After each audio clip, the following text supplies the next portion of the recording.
Swing timing is a big deal in MLB The Show. If you're playing in ranked seasons, VR, whatever online mode, a lot of times you're focusing on that bottom left corner, looking at what your swing timing was, looking at your PCI placement, and understanding how swing timing works in this game is a big deal to help you get better. And I made a video last year kind of investigating and studying the exit velocities at each swing timing and trying to understand which swing timing is going to be the most rewarding. Obviously perfect, but which side of the ball do you normally want to be on, early or late? There's been some trends and things to pick up on with these exit velocities and which side of the ball is more so rewarded for you, especially when you're playing online in Diamond Dynasty. So what I did is I recorded the exit velocities at each swing timing, made a whole Excel sheet with nearly 200 swings so far, and made a chart kind of analyzing which exit velocity is going to reward you the most. So we're going to break it all down and answer this question.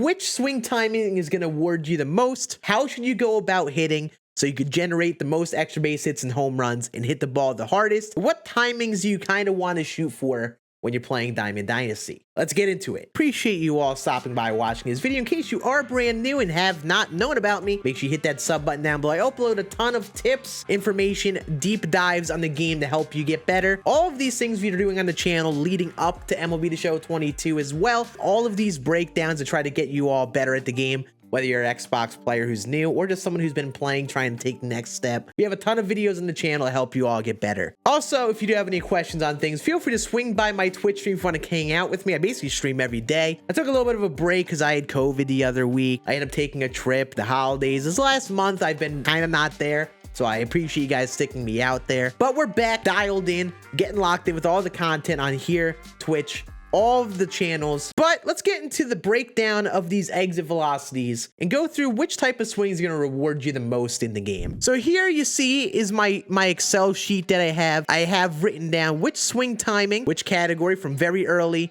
just early, all of the different types of categories and the exit velocities that are correlated with them. So once I wrote down all these exit velocities and all that, I took the average of each category. So for example, very early, I grouped them all together, took their exit velocities and then averaged them together. When you have a lot of swings, obviously exit velocities change per pitch, per swing. So I think averaging these together gives you a good summary on how each swing timing and all that is rewarded.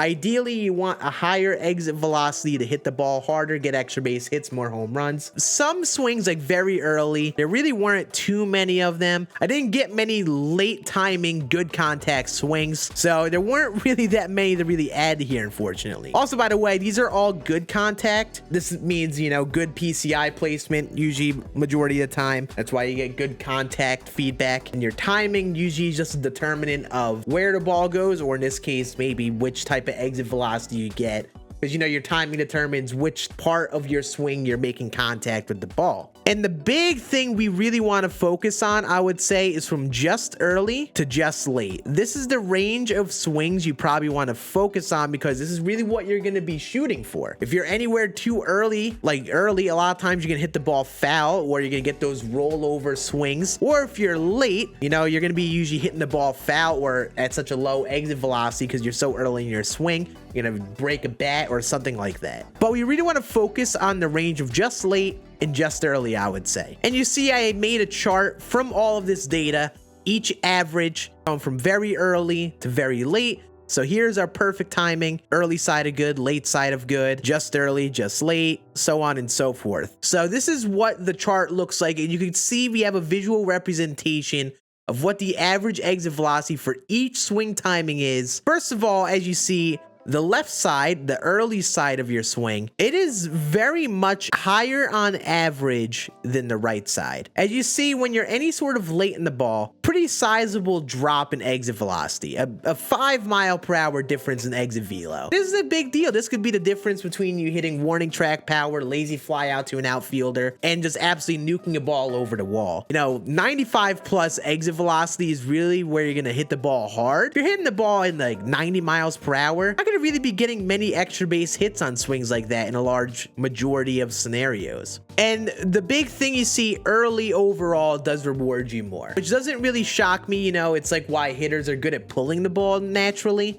People hit the ball harder when they're pulling it many times because where that part of their swing is, they have generated enough power that they can hit the ball hard. So in a sense, it makes sense how the early side of the ball is going to be a higher exit velocity average than the late side of the ball. This adds up just like real baseball. But my personal gripe with this is all in the center. I was saying we want to focus on that center part of timing. This is the early side of good, the late side of good, and perfect timing. So these are all your good timing swings, or what the game labels that.